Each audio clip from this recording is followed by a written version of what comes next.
Assalamualaikum warahmatullahi wabarakatuh. Baik, kesempatan kali ini karena banyaknya pertanyaan seputar bagaimana sih untuk memulai melaksanakan P5, banyak juga yang bertanya.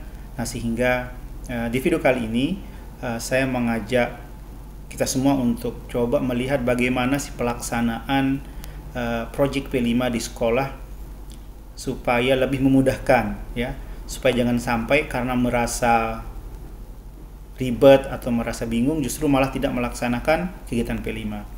Nah, ini sedikit saya akan mengupas tentang dari awal sampai akhir pelaksanaan P5. Yang pertama, saya ingin mengajak kita semua terlebih dahulu untuk sepakat terkait poin ini, yaitu bahwa kita tak perlu khawatir kalaupun nanti berbuat keliru ketika melaksanakan P5. Namun yang perlu kita khawatirkan adalah ketika kita kemudian tidak menjadi lebih baik dalam melaksanakan P5.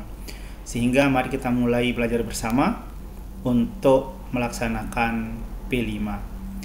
Nah, terkait dengan proyek penguatan profil pelajar Pancasila, ya, di sini ada tiga frase, ya. Ada proyek, ada penguatan, dan profil pelajar Pancasila. Nah, artinya bahwa di P5 itu nanti akan ada proyek, ya, ada proyek, ada kegiatan yang bertujuan untuk penguatan.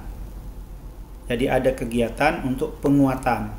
Nah, pertanyaannya adalah apa yang dikuatkan? Yang dikuatkan adalah profil pelajar Pancasila atau karakter siswa. Sehingga P5 ini sebenarnya bukanlah bertujuan untuk menghasilkan produk tertentu, melainkan bertujuan untuk menguatkan profil pelajar Pancasila atau karakter siswa sesuai namanya, proyek penguatan profil pelajar Pancasila. Sehingga jangan sampai nanti terjadi miskonsepsi bahwa proyek itu mesti menghasilkan sebuah produk. Oleh karena itu, kita perlu terlebih dahulu mengenal istilah profil pelajar Pancasila itu sendiri. Nah, seperti yang sudah kita ketahui bahwa ada 6 dimensi profil pelajar Pancasila. Mulai dari beriman bertakwa kepada Tuhan Yang Maha Esa dan berakhlak mulia dan seterusnya sampai mandiri, dan sudah kita ketahui bersama. Nah, tetapi yang perlu kita ketahui lebih lanjut adalah bahwa 6 poin ini adalah dimensi. Nah, di mana setiap dimensi ini itu memiliki yang namanya elemen. Nah, kalau boleh saya gambarkan seperti ini, ya. Jadi ini profil pelajar Pancasila, gitu ya. Tadi ada 6 dimensi kan, anggap saja ini dimensi pertama, dimensi kedua, dan seterusnya. Nah, masing-masing dimensi itu nanti ada elemennya. Ya, sama seperti kalau kita flashback ke kurikulum 2013, itu kan ada istilah KI, KD. Di bawah KD-nya nanti itu kan masing-masing KD, masing-masing KI ada KD-nya. Kemudian masing-masing KD itu kan ada indikator. Nanti masing-masing indikator ada tujuan dan seterusnya. Nah, kurang lebih seperti itu. Jadi di profil pelajar Pancasila itu ada 6 dimensi, yang dimana masing-masing dimensi itu ada elemennya. Masing-masing elemen itu memiliki sub-elemen, ya. Kemudian nanti masing-masing sub-elemen itu ada tujuannya per fase. Sehingga mulai dari dimensi elemen dan sub-elemen ini itu sama untuk semua jenjang, mulai dari PAUD sampai dengan SMA SMK itu sama, ya, untuk dimensi elemen dan sub-elemen itu sama. Sehingga nanti yang membedakan itu adalah pada tujuan per fase ini. Itu yang membedakan. Nah, ini sudah disediakan oleh Kemdikbud. Itu nanti saya berikan link untuk downloadnya, ya, di akhir video ini. Nanti ada link yang bisa digunakan untuk untuk mengunduh, ya, untuk mengunduh file dari dimensi profil pelajar Pancasila. Nanti kurang lebih tampilannya seperti ini. Nah, ini kalau kita lihat seperti ini, ya. Nah, ini adalah dokumen profil pelajar Pancasila yang nanti tinggal di-download saja dan dibaca. Nah, jadi tadi seperti yang saya sampaikan bahwa jadi ada 6 dimensi, ya, dan masing-masing dimensi itu kan ada elemennya. Ya, masing-masing dimensi ada elemennya. Nah, ini contohnya misalkan dimensi beriman bertakwa kepada Tuhan Yang Maha Esa dan berakhlak mulia. Ini dimensi. Masing-masing dimensi ini akan ada elemennya nih, contohnya nih. Elemen akhlak beragama, akhlak pribadi, ya. Kemudian ada akhlak kepada manusia, ada akhlak kepada alam, dan akhlak bernegara ini. Nah, kemudian nanti masing-masing elemen ini ada sub-elemennya. Nah, ini kalau kita lihat di dokumen ini sudah ada berbentuk tabel ini. Nah, ini tabelnya. Jadi di tabel ini sudah lengkap. Nah, jadi ini dimensinya, ya. Kemudian ini elemennya. Kemudian ini adalah sub-elemennya nih. Jadi misalkan nih dimensi beriman bertakwa, itu ada elemennya akhlak beragama yang pertama. Nah, elemen akhlak beragama ini sub-elemennya yang pertama ini, mengenal dan mencintai Tuhan Yang Maha Esa, pemahaman agama dan kepercayaan, dan seterusnya ada rinciannya di sini. Dan ini tidak perlu kita hafal karena sudah dibuat dalam bentuk dokumen, jadi tinggal kita buka saja. Nah, hanya saja yang membedakannya nanti adalah begini. Misalkan nanti di P5-nya saya ingin menguatkan dimensi beriman bertakwa pada elemen akhlak beragama, sub elemen yang mengenal dan mencintai Tuhan.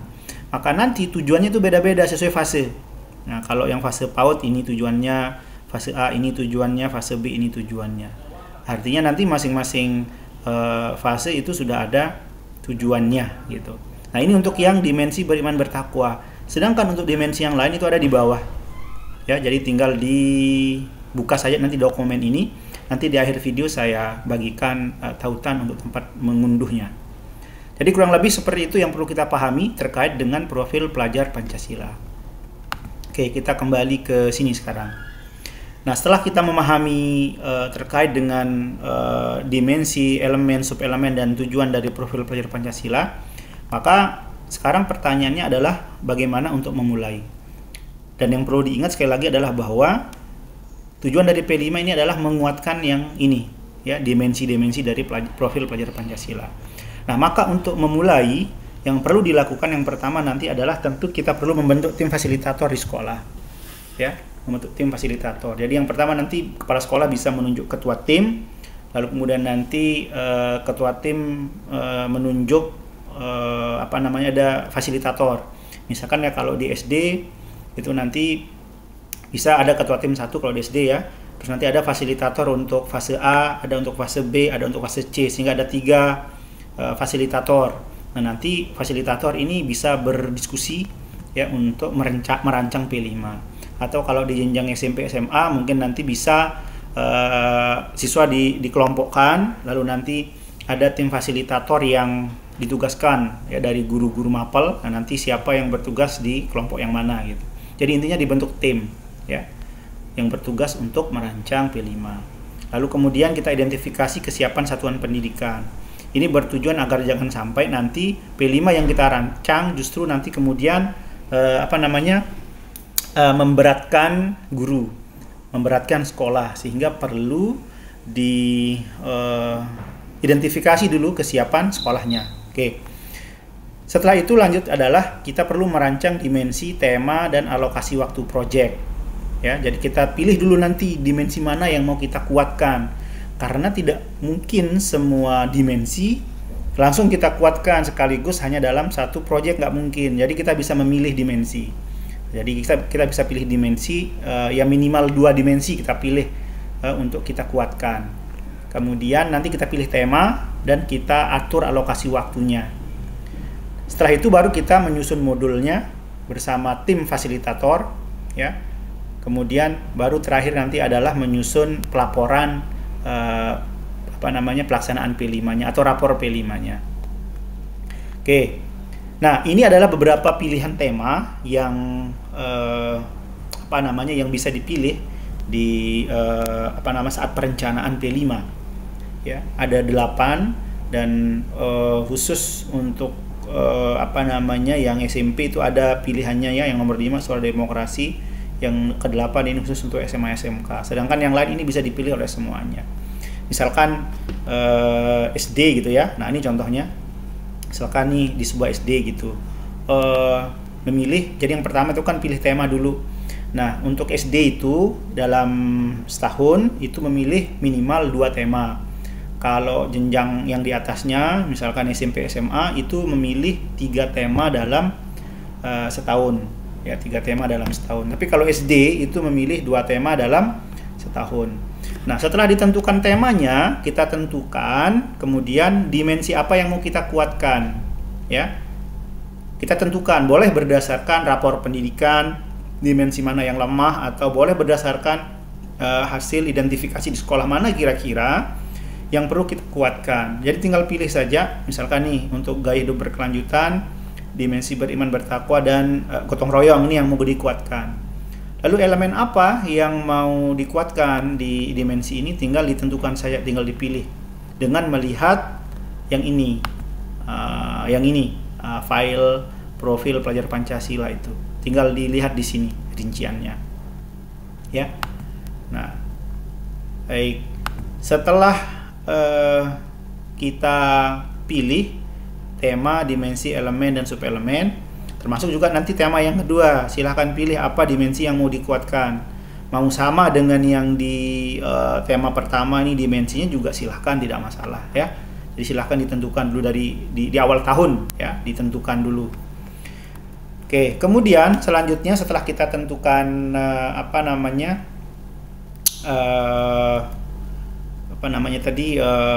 tema dan dimensi, nah tentu kita perlu menentukan alokasi waktu. Nah, ini kita coba lihat beban belajarnya ya. Nah, ini beban belajarnya. Itu kalau untuk SD itu dalam setahun itu ada 252 JP setahun untuk P5 ya. Jadi 252 JP setahun untuk P5 itu kalau yang SD.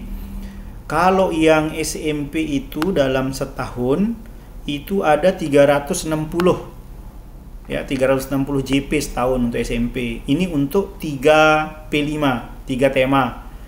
Nah, kalau yang SD 252 setahun, ini untuk P5 ya, setahun. Ini kalau yang SMA itu berapa deh nih? Nah, ini kalau SMA itu ada sekitar 432 JP. Ya, ini yang digunakan untuk kegiatan P5-nya. Gitu. Nah, ini bisa dilihat alokasi waktu ini di Permendikbud nomor 12 tahun 2024. Oke.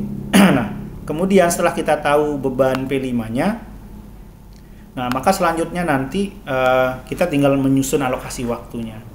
Nah, namun sebelumnya kita coba lihat ilustrasi ini ya tentang P5 yang dilaksanakan di beberapa tempat misalkan. Nah, ini contohnya Ningsih, seorang siswa SMP, ini dia tinggal di kampung Nelayan Gurita. Di kampung Nelayan Gurita gitu ya. Nah, di sekolah itu guru Ningsih merancang P5-nya dengan topik atau judul P5-nya itu Detektif Gurita.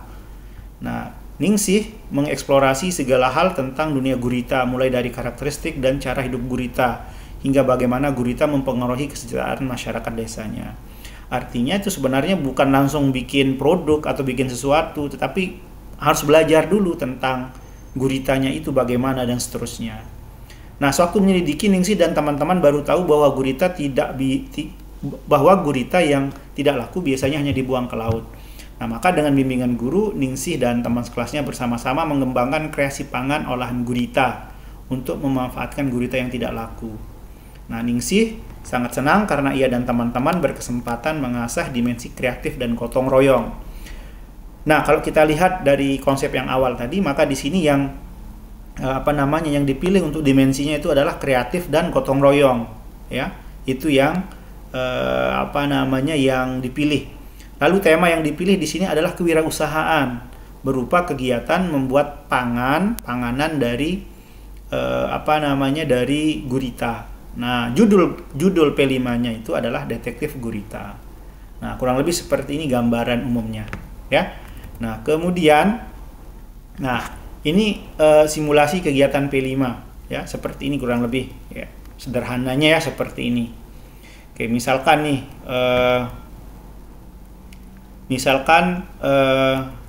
ini untuk simulasi P5 SMP. Misalkan ini tema yang dipilih misalkan adalah gaya hidup berkelanjutan, misalkan yang dipilih ya, gaya hidup berkelanjutan yang kegiatannya adalah membuat kerajinan ekobrik. Maka jatah waktu yang diperlukan untuk melakukan gaya hidup berkelanjutan ini adalah, nah ini ya, 360 JP kan untuk yang SMP ya. Kemudian tentu dibagi 3, maka satu project itu jatahnya adalah 120 JP ya. Kalau misalkan sehari itu ada berapa tuh, ada misalkan 8 jam belajar ya, berarti ini sekitar 120 dibagi 8 ya, sekitar berapa jadinya tuh, sekitar 14 harian, sekitar 14 hari ya gitu kalau pakai hari. Nah, sehingga nanti rincian kegiatannya bisa seperti ini contohnya. Oke. Tentu untuk membuat kerajinan ekobrik tidak langsung serta-merta langsung membuat, perlu ada persiapan dulu. Nah, misalkan persiapannya perlu 7 JP ya dari yang 120. Kemudian nanti untuk membuat ekobriknya itu 5 JP tiap minggu ya, 5 JP tiap minggu. Kemudian setelah ekobriknya banyak itu kan baru kemudian akan membuat produk tertentu dari ekobrik. Nah, misalkan nih perlu 7 JP untuk membuat produk dari ekobrik gitu.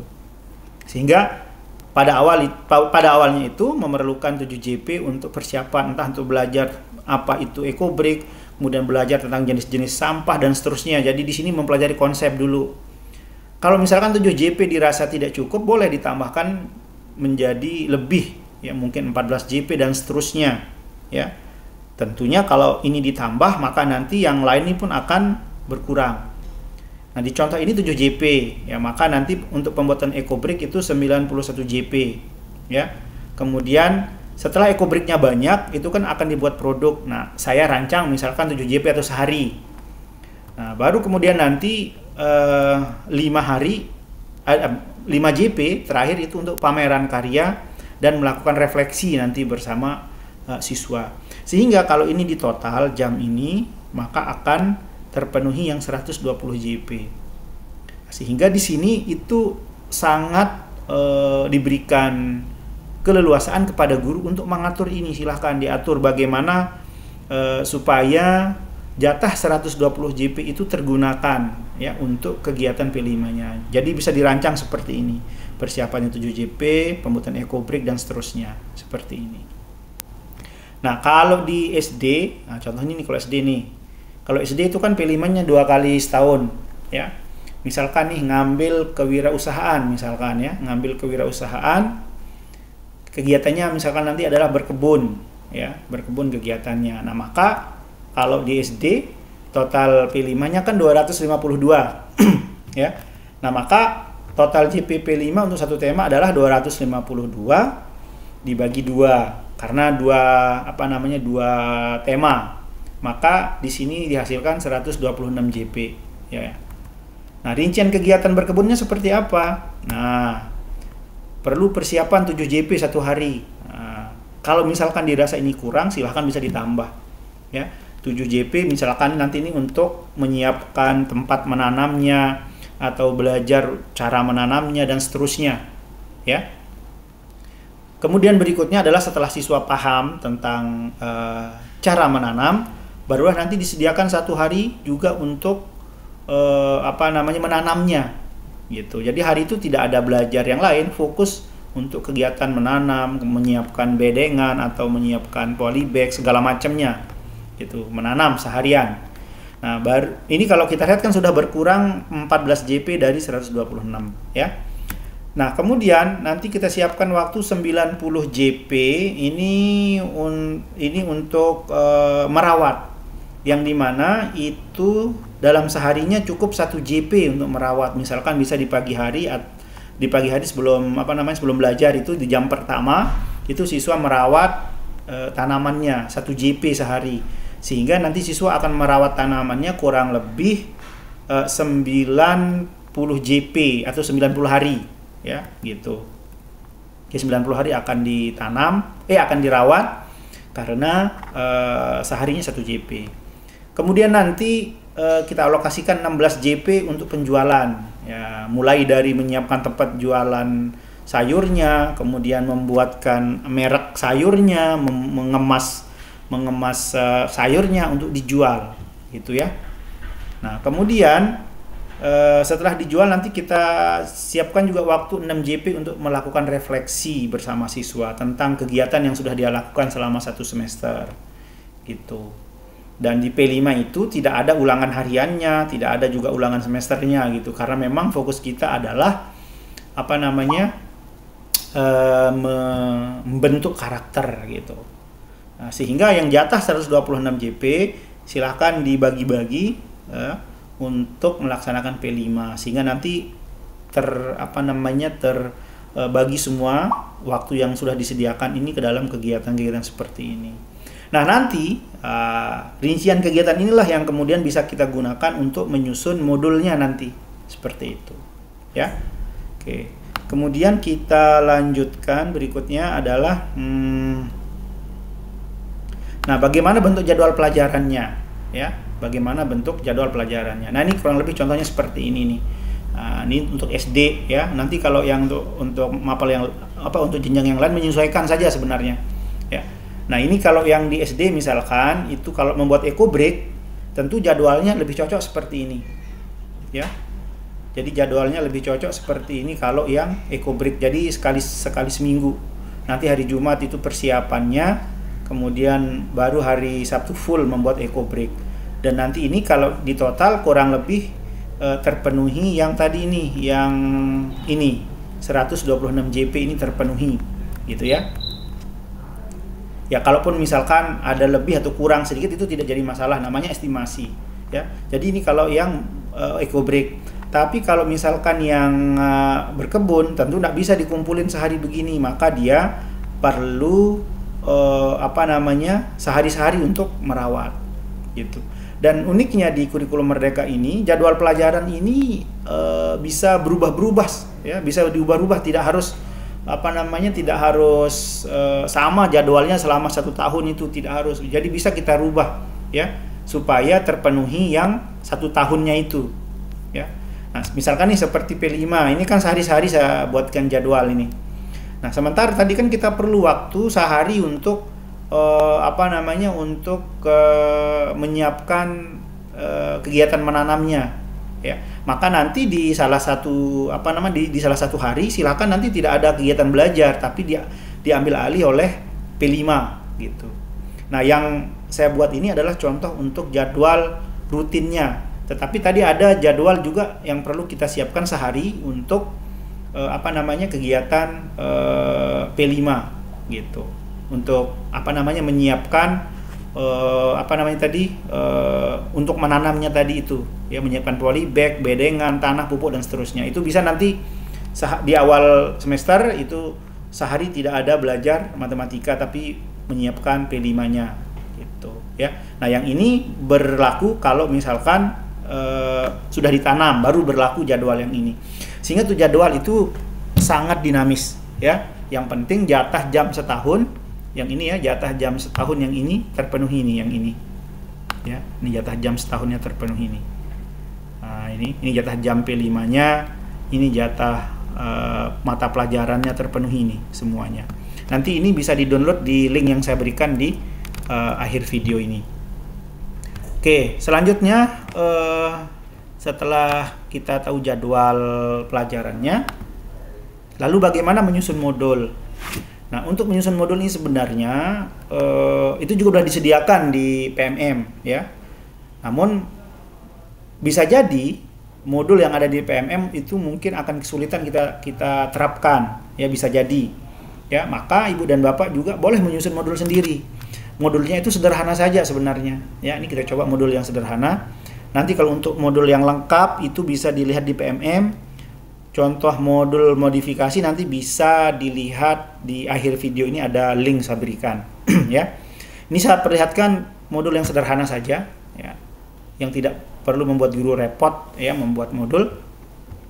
Oke, jadi nanti di modulnya itu seperti ini. Nah, miriplah seperti RPP ya.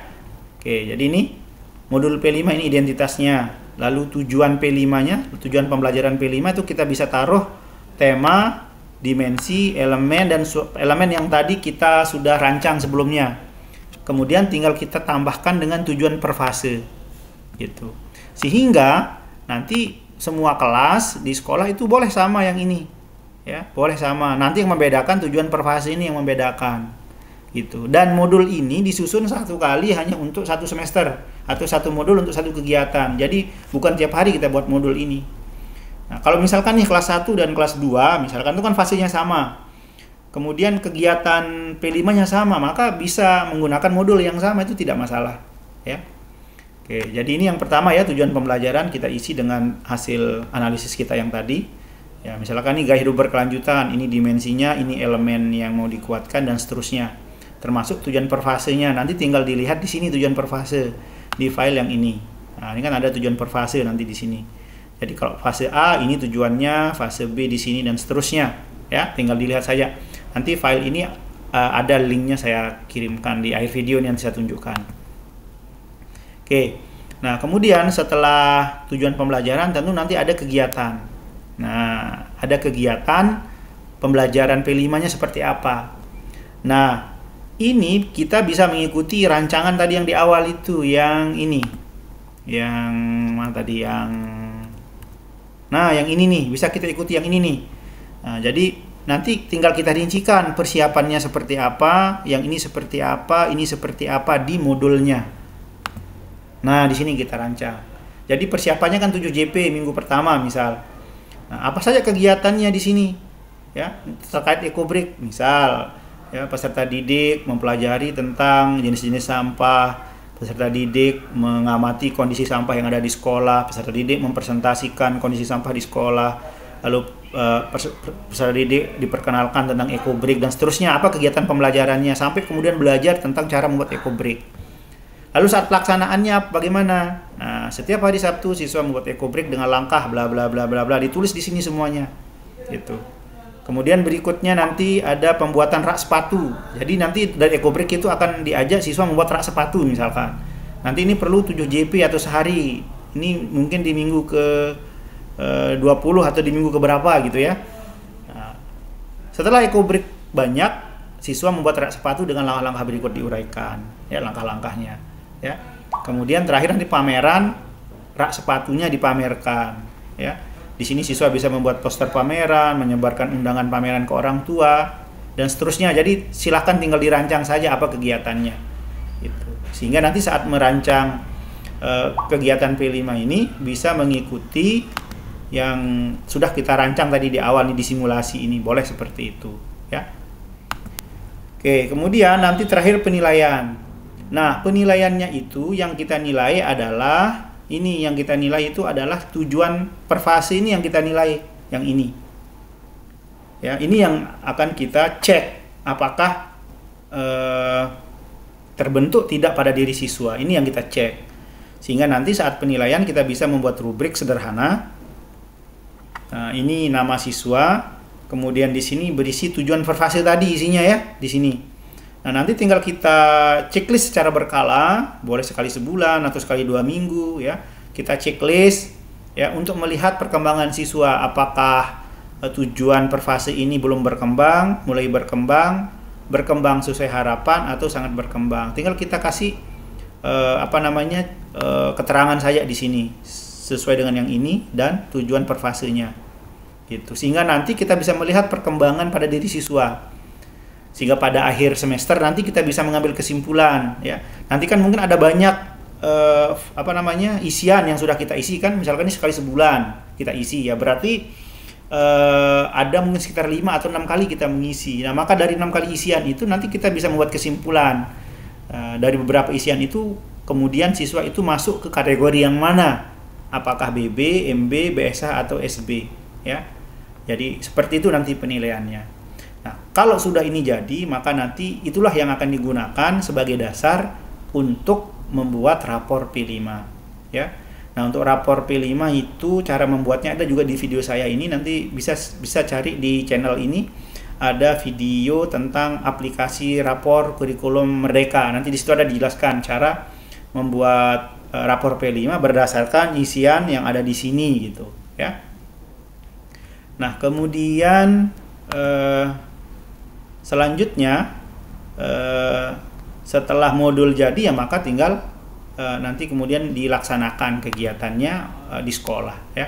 Nah, ini contoh beberapa kegiatan di sekolah terkait P5 ya.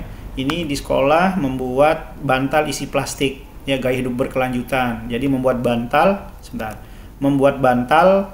tapi isiannya plastik. Nah, gitu ya. Nah, kalau ingin tahu seperti apa kegiatan ini, nah ini bisa ditonton di sini nanti. Ya, ini contoh videonya yang dilakukan di sekolah kami.